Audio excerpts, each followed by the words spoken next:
وَمَا نُنَزِّلُهُ إِلَّا بِقَدْرٍ مَعْلُومٍ. Et nous faisons descendre ces choses-là selon une quantité bien déterminée, bien mesurée, bien connue.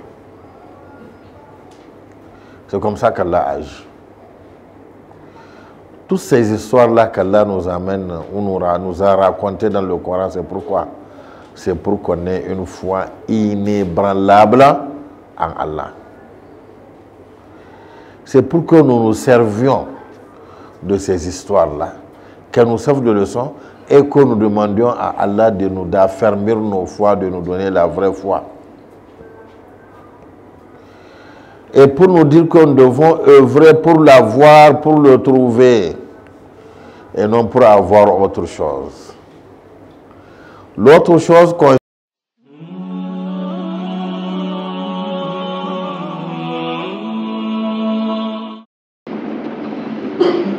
أعوذ بالله السميع العليم من الشيطان الرجيم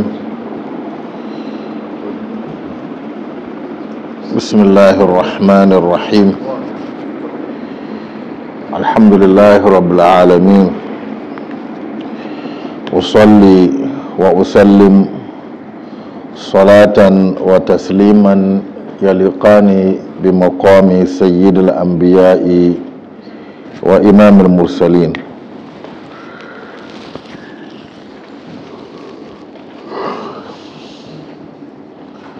أشهد أن لا إله إلا الله ولي الصالحين وأشهد أن سيدنا وحبيبنا وعظيمنا وشفيعنا محمد رسول الله صلوات ربي وسلامه عليه وعلى آله وعلى أصحابه أجمعين وعلى كل من اتبعه بإحسان إلى يوم الدين أما بعد السلام عليكم ورحمة الله وبركاته. وعليكم السلام. C'est bon. Alhamdulillah, nous commençons par témoigner notre modeste reconnaissance envers Allah pour ces immenses bienfaits dont nous bénéficions et que nous ne pouvons même pas arriver à décompter, à connaître leur nombre exact, tellement que ces bienfaits sont nombreux. Et comme nous ne pouvons pas les décompter, connaître leur nombre exact, nous ne pouvons pas lui être reconnaissants comme il se doit. Et nous ne pouvons pas accomplir d'œuvres, des actions qui pourront compenser ou récompenser ces œuvres-là.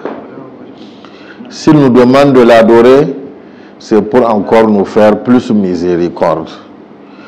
C'est pour nous faire encore plus bénéficier de ses bienfaits. Nous attestons qu'il n'y a aucun être qui mérite qu'on place sa confiance en lui et qu'on compte entièrement sur lui à part Allah. Nous attestons que notre guide, notre maître et notre avocat, le prophète Muhammad sallallahu alayhi wa sallam, est le dernier des messagers ainsi que le dernier des prophètes. Allah l'a envoyé comme miséricorde à toutes les créatures. Wa ma arsalnaka illa rahmatan lil alamin. Que la paix d'Allah, sa miséricorde et ses bénédictions soient encore plus et encore plus sur notre guide, sur sa famille, sur ses compagnons et sur tous ceux qui l'auront suivi dans le droit chemin.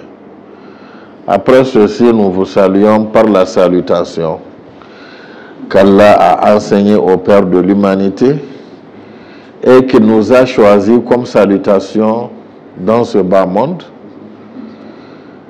et qu'il a aussi réservé comme salutation dans le paradis.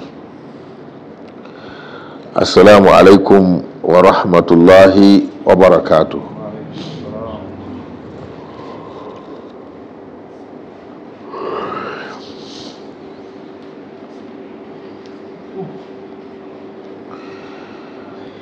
lorsque, au temps du califat de Omar ibn Khattab, radiallahu anhu, qui est le deuxième calife de l'islam, lorsque les musulmans ont ouvert l'Égypte, Fathu Misra. En islam, on ne parle pas de conquête.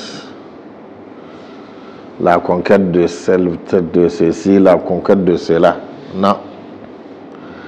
Ce n'est pas le terme approprié en islam. On parle d'ouverture. إذا جاء نصر الله والفتح أي فتح مكة.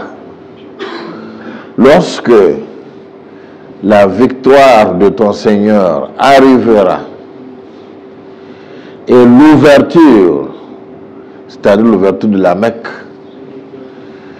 l'ouverture de la Mecque à l'islam, pour qu'elle soit une ville dans laquelle on est libre de pratiquer son islam ou de ne pas le pratiquer. Ce ne sont pas des conquêtes, ce sont des ouvertures.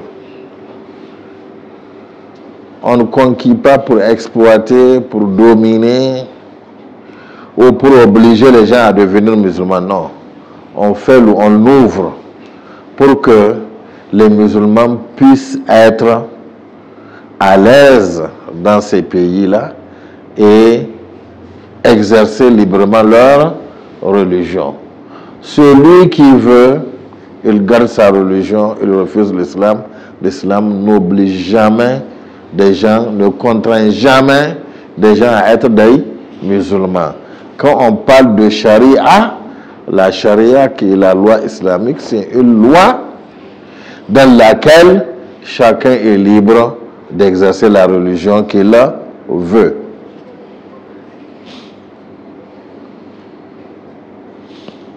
Nous fermons cette parenthèse. Lorsque les musulmans ont ouvert l'Égypte, ils ont trouvé les Égyptiens avec une tradition. Une tradition animiste. Une tradition barbare. Chaque année, ils ont une période à laquelle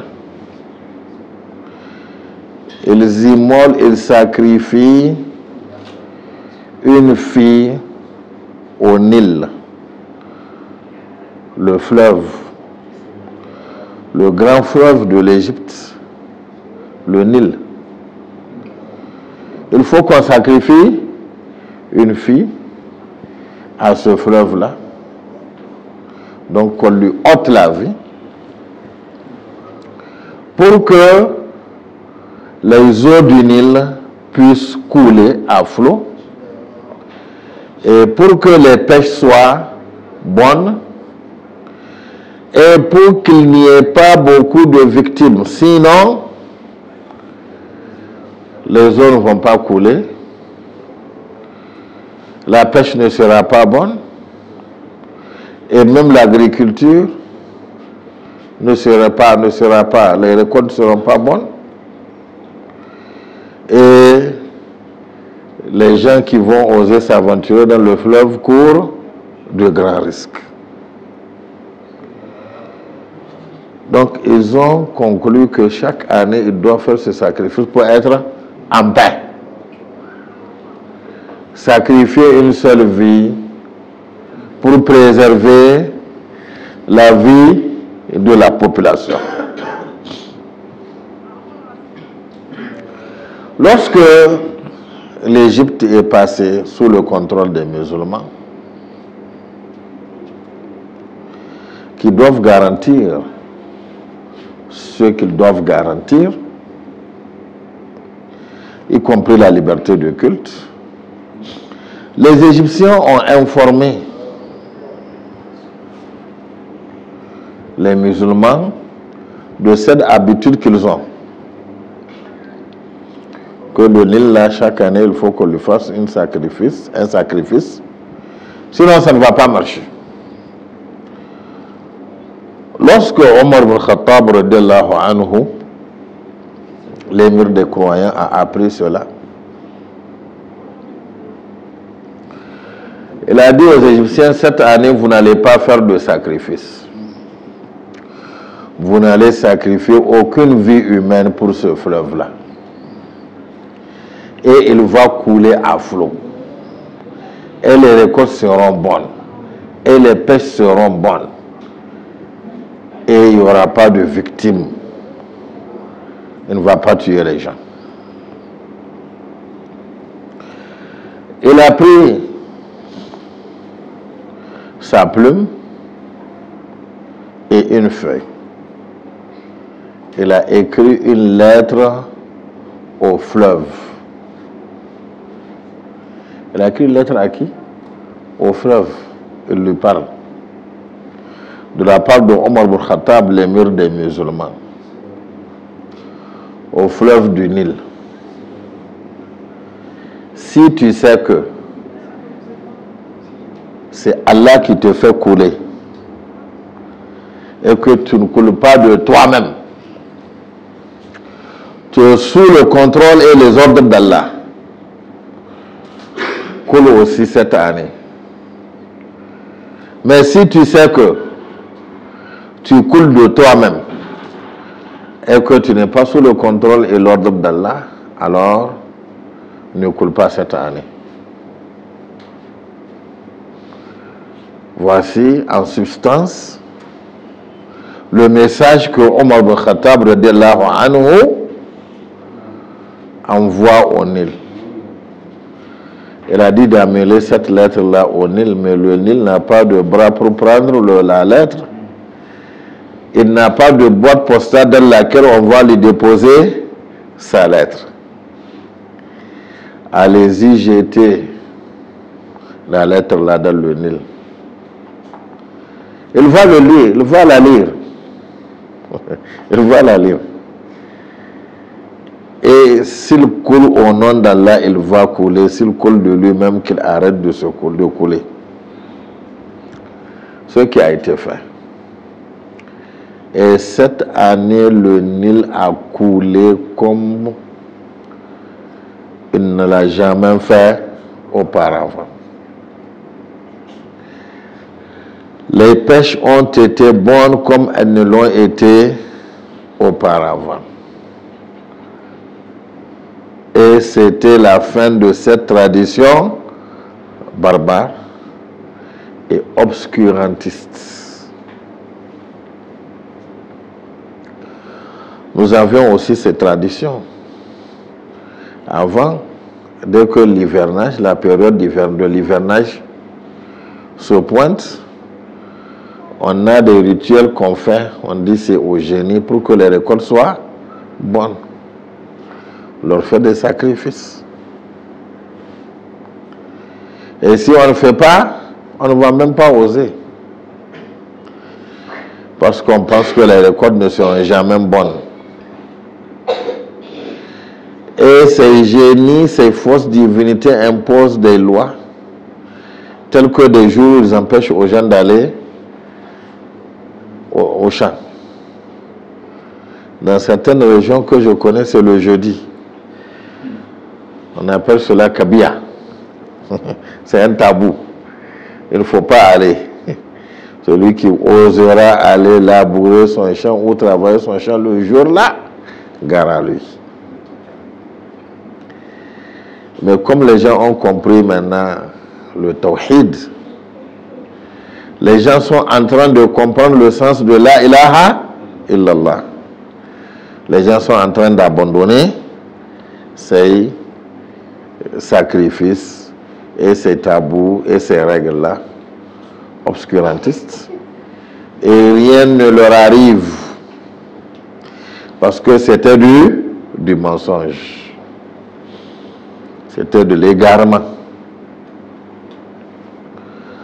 Omar ibn Khattab radiallahu anhu, sa foi est arrivée, ou sa foi était telle que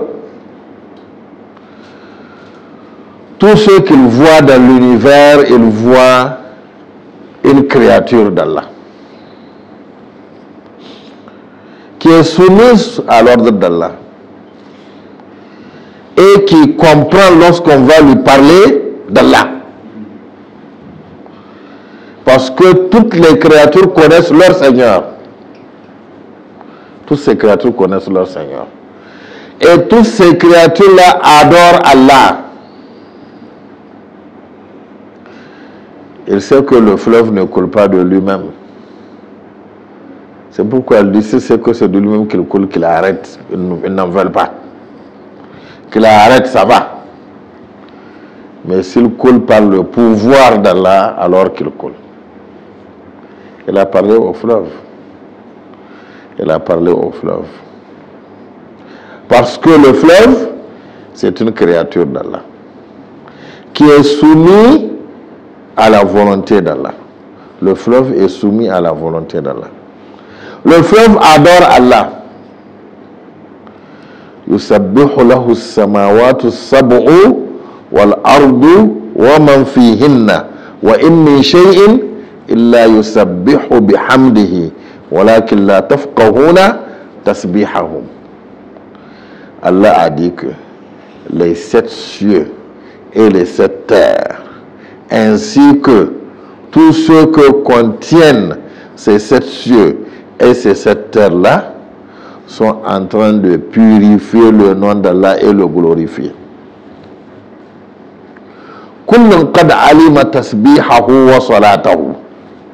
Toutes ces créatures-là, Allah connaît leur manière de purifier le nom d'Allah, de sanctifier le nom d'Allah et leur manière aussi d'adorer Allah, de prier Allah. Mais Allah a dit, voilà qu'il a tafqahu. Il n'y a pas une chose, une seule chose qui n'est pas en train d'adorer Allah. Mais c'est nous qui ne comprenons pas leur adoration. Mais Allah à qui l'adoration est dédiée, lui, il la comprend, il la connaît. Il la connaît. C'est pourquoi les compagnons du prophète Muhammad sallallahu alayhi wa sallam et les pieux qui ont connu Allah, qui ont su différencier Allah de ses créatures et qui ont donné à chacun sa place, ils parlent aux créatures d'Allah, ils parlent aux choses inanimées ou aux choses que nous pensons que ces choses-là ne comprennent pas la parole.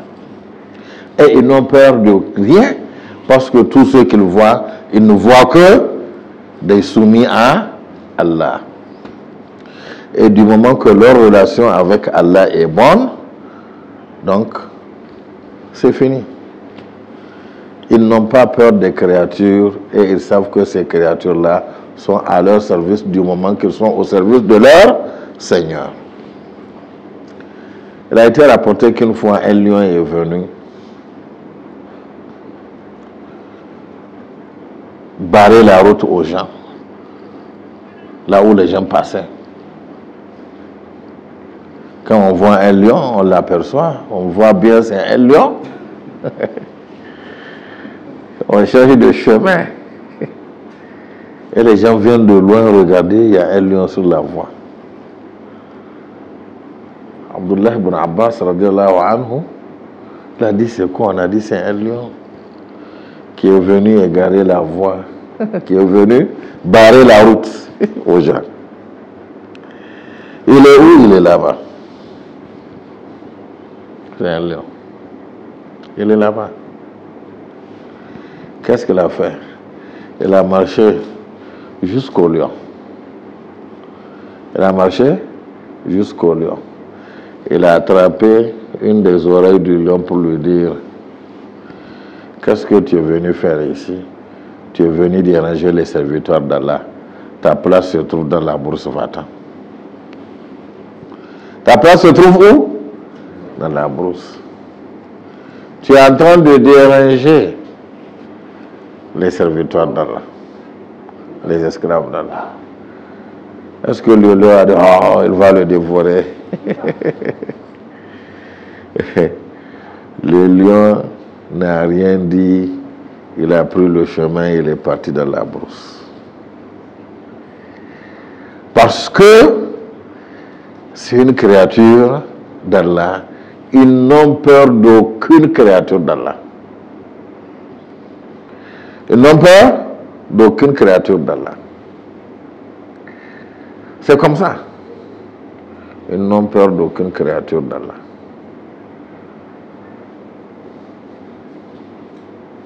Une fois,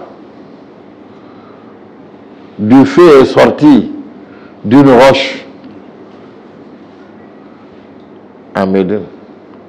C'est ce que nous appelons scientifiquement volcan. On est venu informer à Omar ibn Khattab radiallahu anhu qu'il y a du feu qui est sorti d'une roche, il est en train de se propager. C'est un volcan. Il n'est même pas parti voir ce que c'est. Il a dit, allez-y demander à Tamim Uddar radiallahu anhu, un des compagnons du prophète sallallahu alayhi wa sallam. Vous allez le trouver dans la mosquée, allez lui dire d'aller chasser le feu là. Lui, il n'est même pas parti voir Mahmaki. Ça c'est quoi ça? Non.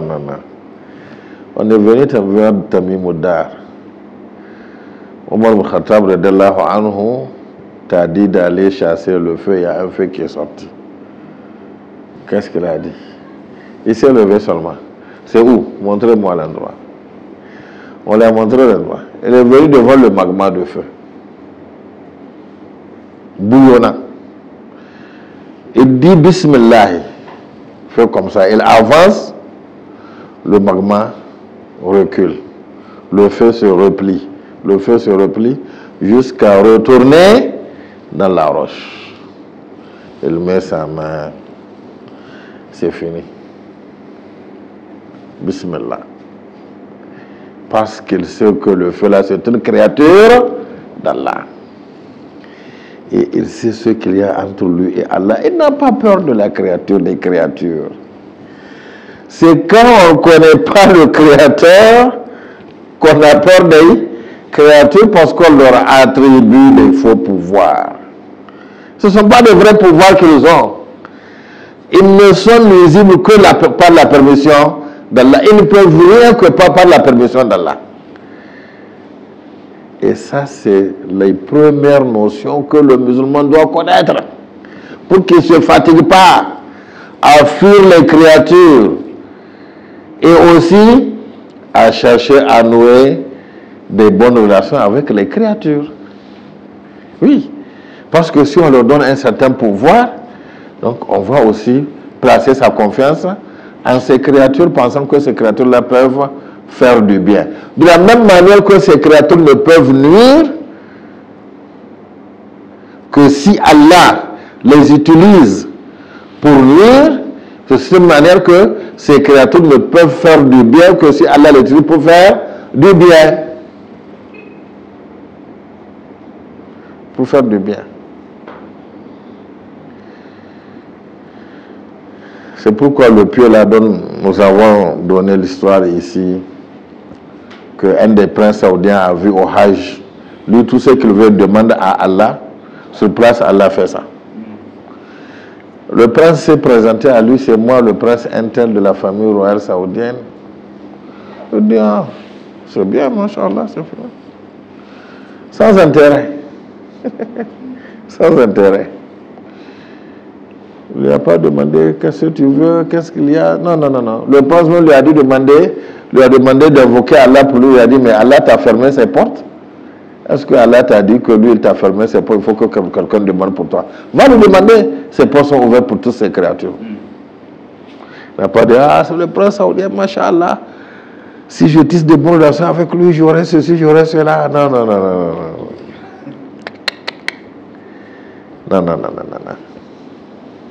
Eux, ils ne connaissent qu'Allah. Ils ne connaissent qu'Allah et ils ne voient qu'Allah. Et ce sont ces premières notions-là que nous avons laissées. C'est pourquoi nous souffrons. Lorsque Allah voulait envoyer le prophète Moussa alayhi salatu wassalam chez Pharaon et ses magiciens, quelle est la première des choses qu'Allah lui a apprises? Allah lui a appris que ce qui peut nuire ne nuit que par sa permission. Ce qui peut faire du bien ne fait du bien que par sa permission. C'est pourquoi Allah a demandé au prophète Moussa alayhi salatu wassalam, après qu'il s'est présenté, Ya Moussa, innani alallahu la ilaha illa ana fa'abudni wa aqimi salata li zikri. Moussa, c'est moi Allah, parce que Moussa a aperçu une lumière. Il est arrivé dans la vallée, il a vu la lumière dans un arbre, il pensait que c'est du feu. De loin, il a vu que pour lui, c'était du feu. Il va venir chercher du feu parce qu'il faisait froid. Il va amener à sa famille, ils vont se réchauffer. Mais lorsqu'il est venu, Allah l'a appelé. Et la lumière apparaissait dans un arbre tout vert. C'est moi, Allah. Il n'y a aucune divinité à adorer à part moi. Adore-moi et accomplis la prière pour te rappeler de moi. Et qu'est-ce que Allah a dit à Moussa? Fama tilka bima yaminaka ya Moussa. Qu'est-ce que tu as dans la main droite là, Moussa? Qu'est-ce que tu as dans la main droite, Moussa? Est-ce que Allah ne voit pas ce qu'il a dans la main droite? Allah voit bien. Il a dit hiya asaya, c'est mon bâton. Je m'appuie dessus. Le bâton, je m'appuie sur ce bâton-là. Il me sert d'appui. Et je conduis, je dirige mon troupeau avec ce bâton-là. Et quand je vois un arbre, je veux faire tomber les feuilles, j'utilise le bâton pour que mes moutons ou mes animaux puissent manger. Et j'ai d'autres choses positives dans ce bâton-là, d'autres utilités. Moussa alayhi salatu wassalam n'a cité que des choses positives, de l'utilité concernant le bâton. Il dit il y a même d'autres utilités qu'il n'a pas pu citer. Donc le bâton est entièrement utile à Moussa alayhi salatu wassalam. Il est normal que Moussa alayhi salatu wassalam tienne à son bâton parce qu'il lui est positif, il est utile. Il ne peut même pas citer toutes les utilités d'un seul coup. Allah a dit Al-Qiha ya Moussa, jette le bâton Moussa. Dès que Moussa l'a jeté, dès que Moussa a jeté le bâton, aussitôt le bâton se transforme en un boa qui est en train de se déplacer. Et quand Moussa a vu ça, qu'est-ce qu'il a voulu faire? Wallah mudabbiran walam yu'aqib. Hein? Moussa alayhi salam a tourné le dos, il voulait fuir, courir, se sauver. Hey! Maintenant, ce n'est plus le bâton. Il n'est plus utile, maintenant il est dangereux. Moussa a dit Moussa, non, ne cours pas Moussa, ne cours pas. Ne cours pas. Khuzha sanu'iduha fi siratiha al-ula. Prends le bâton, nous allons le retourner dans sa première forme. Prends le bois, il va revenir au bâton. Et Moussa a fourni un grand effort pour pouvoir toucher au serpent. Aussitôt qu'il le touche, il se transforme en son bâton qu'il connaît. Hein? Quelle est l'utilité de cette leçon-là? Pourquoi Allah a fait cela? Pourquoi Allah a fait ça à Moussa alayhi salatu wassalam?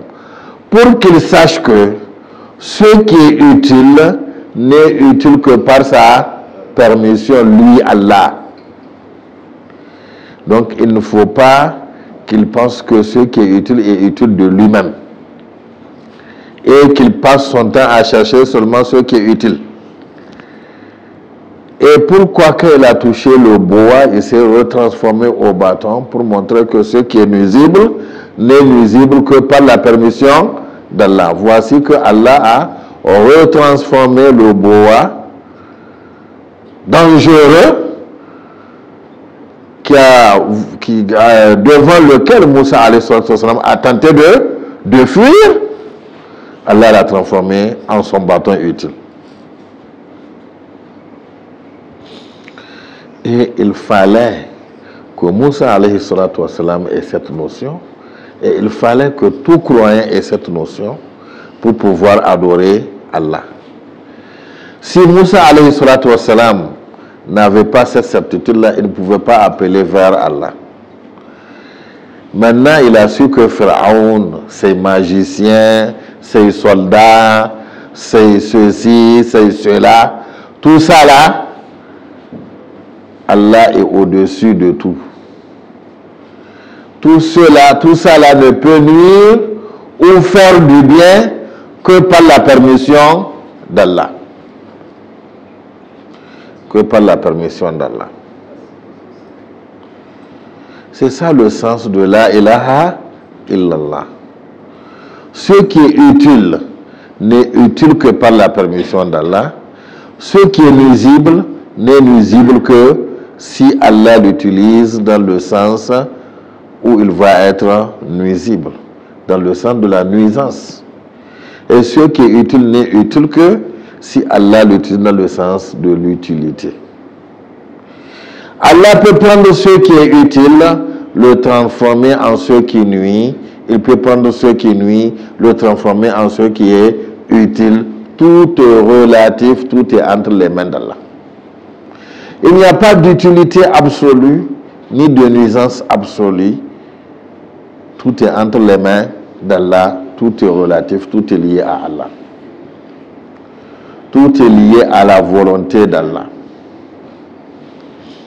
C'est pourquoi le prophète Muhammad sallallahu alayhi wa sallam et tous les messagers qu'Allah a envoyés à leur peuple, leur première leçon, leur première lutte, c'était de faire comprendre que la nuisance et l'utilité ne sont qu'entre les mains d'Allah. Les créatures ne peuvent rien d'elles-mêmes. Les créatures ne peuvent rien d'elles-mêmes. S'il y a une créature qui est utile, c'est Allah qui l'utilise pour qu'elle soit utile. S'il y a une créature qui est nuisible, c'est Allah qui l'utilise pour qu'elle soit nuisible. Une fois qu'on a cette connaissance d'Allah, là on va cheminer vers Allah, on va chercher Allah. On va essayer de s'assurer qu'on a Allah de son côté, comme ça on n'a plus peur de ces créatures et on ne place pas son espoir dans les créatures d'Allah. Et une fois qu'on a Allah, on est en bon terme avec Allah. On a tissé de bonnes relations avec Allah. Allah peut prendre les créatures nuisibles pour nous les rendre utiles. Et une fois qu'on n'est pas avec Allah, une fois qu'on est en mauvaise relation avec Allah, on est loin d'Allah, on peut lutter pour ce qui est utile, la voir, et Allah va prendre ce qui est utile là pour nuire. C'est comme ça.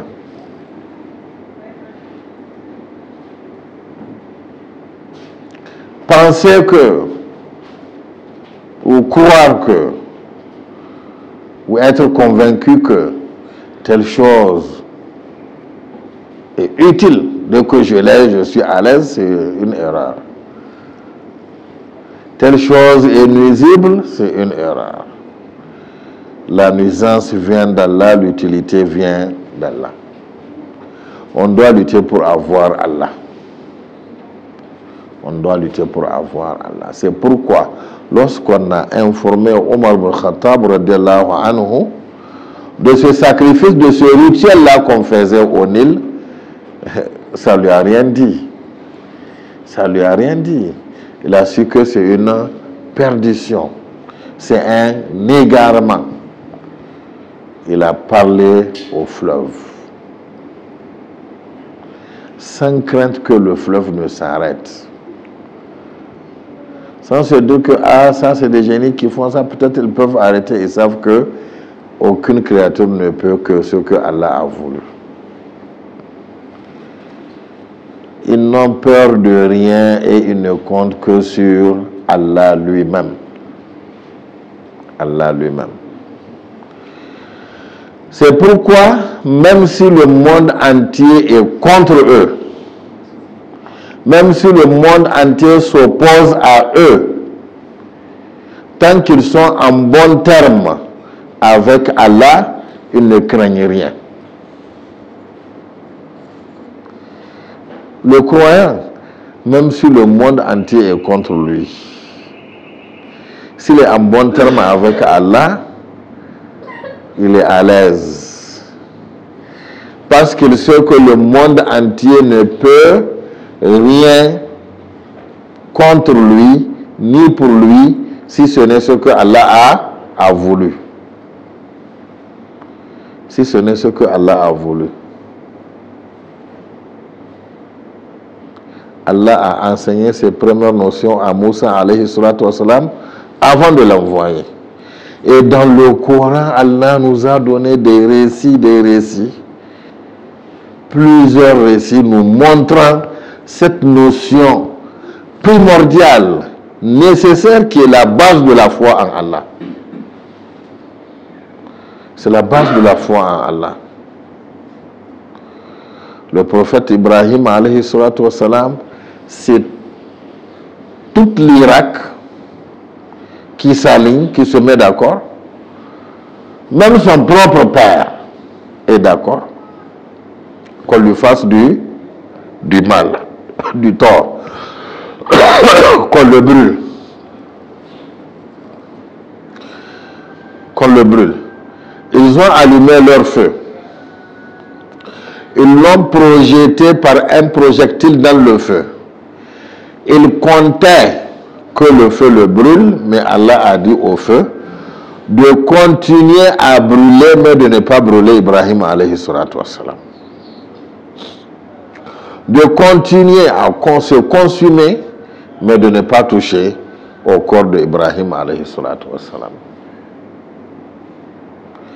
Même si le monde entier est contre toi, si Allah est avec toi, sois tranquille. De la même manière, même si le monde entier est de ton côté et pour toi, tu as des bonnes relations avec tous les puissants de ce monde-là, tous les riches de ce monde-là, tous ceux qui peuvent quelque chose dans ce monde-là, tout le monde est avec toi. Mais tu n'as pas Allah. C'est zéro, parce que lorsque viendra l'action destructrice d'Allah, le monde entier là ne peut rien pour toi. Le monde entier ne peut rien pour toi. Regardez Pharaon quand il a mobilisé ses troupes. Regardez quand il a mobilisé ses troupes, ils sont venus. Ils veulent tuer Moussa et son peuple. Allah les a noyés. Pharaon qui se disait Dieu, et qui disait que même s'il y a un autre Dieu, c'est lui le supérieur. Cet autre Dieu-là est inférieur à lui. Ana rabbukumul a'la. Quand Allah l'a noyé, il a dit Amantu annahu la ilaha illa alladhi amantu bihi banu Israël. Il a dit j'ai compris qu'il n'y a aucune divinité à adorer sauf la divinité de Bani Israël.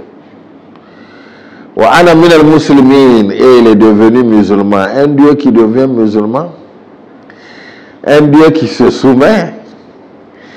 Allah lui a dit c'est trop tard, Pharaon, il n'y a pas de repentir devant la mort. Il n'y a pas de repentir devant la mort. Ses troupes ne lui ont servi à rien. Ses magiciens ne lui ont servi à rien. Sa force ne lui a servi à rien. Rien ne lui a servi à rien. Moussa alayhi salatu wassalam et les Bani Israël, ils n'avaient pas d'armes. Ils n'étaient pas armés, ils n'avaient rien. Ils sont faibles. Mais inna ma'iya rabbi sayahdini.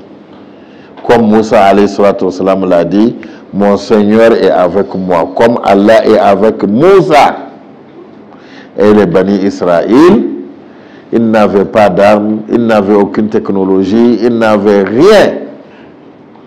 Mais Allah les a sauvés et il a détruit leurs ennemis. Il a noyé Pharaon et ses 60 000 soldats dans les eaux. Eux qui n'avaient rien là, qui étaient faibles là, ce sont eux qui étaient restés sur la terre. Ce sont eux qui ont hérité de la terre. Parce que ils avaient Allah de leur côté. Quand ils ont traversé le bras de fleuve, de la mer, ils sont partis dans une région désertique. Il n'y avait pas d'arbres, il n'y avait pas d'ombre, il n'y avait pas à manger, il n'y avait pas d'eau. Il n'y avait pas d'eau.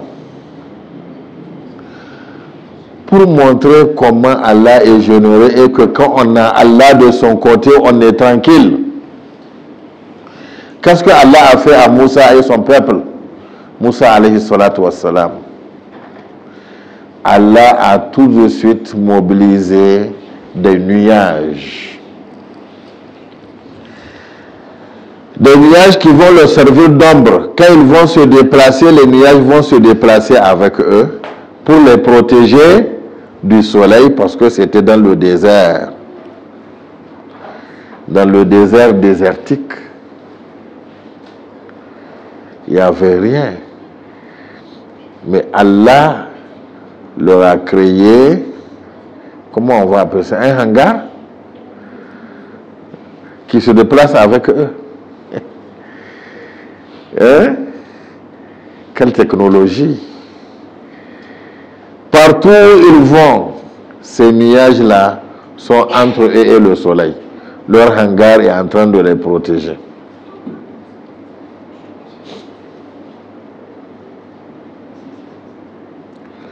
Ils n'avaient pas à manger. Ils n'avaient rien. Vont-ils manger le sable du désert? Non. Comme ils ont Allah de leur côté. Et que c'est Allah qui les a amenés là-bas. Allah leur a montré son pouvoir. Allah faisait descendre de la manne des oiseaux du ciel. Lorsque l'oiseau approche la personne, si la personne souhaite que la viande, que manger de la viande rôtie, tout de suite, l'oiseau se transforme en oiseau rôti. Et la personne mange. Si c'est de la grillade que la personne veut, de la viande grillée, tout de suite le poisson est grillé. Directement, il se transforme. La personne mange. Si c'est cuit sous forme de sauce qu'ils veulent, ça se présente ainsi. La personne ne fait que manger. Et chacun est servi. Chacun est servi d'où? Du ciel. Du ciel. Un restaurant ambulant. Partout où ils vont, quand c'est l'heure de manger, ça vient. Selon la volonté de la personne mange. une seule chose, Allah a dit, ne réservez pas. Ne faites pas de réserve pour dire, bon, ça je vais laisser ça pour le dîner ou pour le petit déjeuner. Allah a dit, ne faites pas ça. Je ne veux pas de provision. Allah est en train de montrer son pouvoir. À chaque fois que c'est l'heure du repas, ça vient. Ne faites pas de réserve. Quand on mange, on boit. Il faut boire. Allah faisait descendre une sorte de sucrerie du ciel. Ils boivent. Ce n'est pas de la sucrerie sous forme de pluie qui va venir les salir. Non, non, non, non, non. Ça vient, la personne ouvre sa bouche, la personne boit. Ils ont dit, bon, c'est de la sucrerie, c'est du jus. Mais on veut de l'eau, rien ne peut remplacer l'eau. Il y avait une pierre, Allah a dit au prophète Moussa de frapper la pierre avec son bâton. Il a frappé la pierre. Il y a eu 12 sources d'eau qui ont jailli de la pierre. Et justement, les Bani Israël étaient 12 tribus. Donc chaque tribu a sa source ou sa brevet. C'est comme ça qu'Allah les a entretenus durant leur séjour dans le désert pour montrer que quand on est avec lui, quelle que soit la situation dans laquelle on est placé, on doit être tranquille. On ne doit pas s'inquiéter. Ils étaient dans le désert désertique. Rien que la chaleur du soleil pouvait les exterminer, les tuer. Il n'y avait pas à manger. Ils pouvaient mourir de faim. Il n'y avait pas à boire. Ils pouvaient mourir de soif. Ils n'ont connu ni la soif, ni la faim, ni la chaleur dans le désert. Et nous faisons descendre ces choses-là selon une quantité bien déterminée, bien mesurée, bien connue. C'est comme ça qu'Allah agit. Toutes ces histoires-là qu'Allah nous amène, ou nous a racontées dans le Coran, c'est pourquoi? C'est pour qu'on ait une foi inébranlable en Allah. C'est pour que nous nous servions de ces histoires-là, qu'elles nous servent de leçon et que nous demandions à Allah de nous d'affermir nos foi, de nous donner la vraie foi.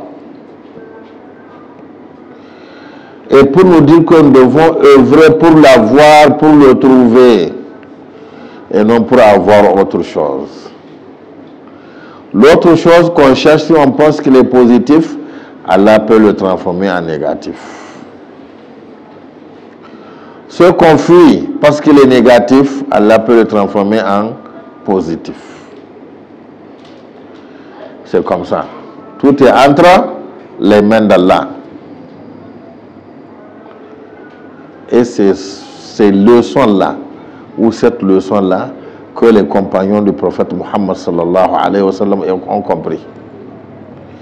C'est pourquoi ils ont passé tout leur temps à la recherche d'Allah. Et nous, aujourd'hui, nous sommes négligents quant à la recherche d'Allah, mais nous sommes pleins d'énergie quant à la recherche de ce monde-là. Nous avons toutes les ruses qu'il faut et nous avons toute la force, nous dépensons toute l'énergie qu'il faut pour avoir les biens de ce monde, alors que les biens de ce monde ne peuvent rien. Ne peuvent rien. Donc, ayons le sens de la ilaha illallah. Ayons le sens de la ilaha illallah. Ça veut dire quoi? Que rien ne peut être utile ou nuisible si ce n'est pas la permission d'Allah. Allah est au-dessus de tout. Et tout est entre les mains d'Allah. Il fait rouler les choses comme il veut. Il fait rouler les choses comme il veut. Celui qui a le dernier mot, celui qui décide. Et s'il décide, l'exécution ou la réalisation de sa décision n'est soumise, n'est liée à aucune condition. Elle n'est liée à aucune condition. Si nous comprenons cela, nous pourrons vraiment bénéficier, nous pourrons directement utiliser, bénéficier des trésors d'Allah. Parce que nous n'allons pas nous accrocher aux causes. Les causes là que nous voyons, nous n'allons pas nous accrocher à ces causes, nous allons nous accrocher à Allah. À Allah.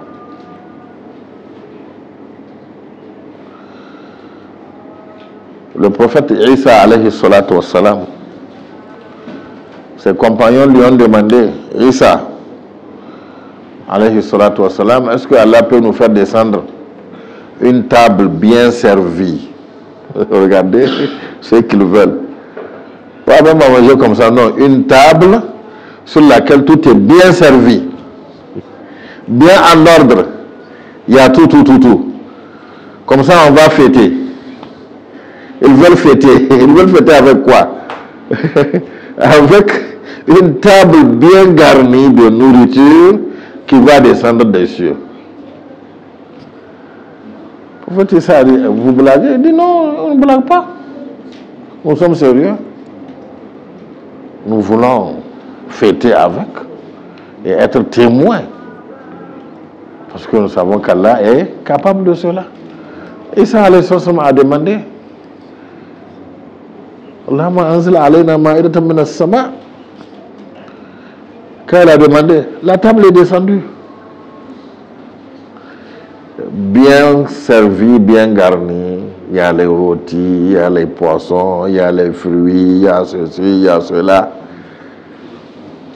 Des plats qui n'ont pas été préparés sur terre. Des plats qu'on ne retrouvera dans aucun restaurant de ce monde-là.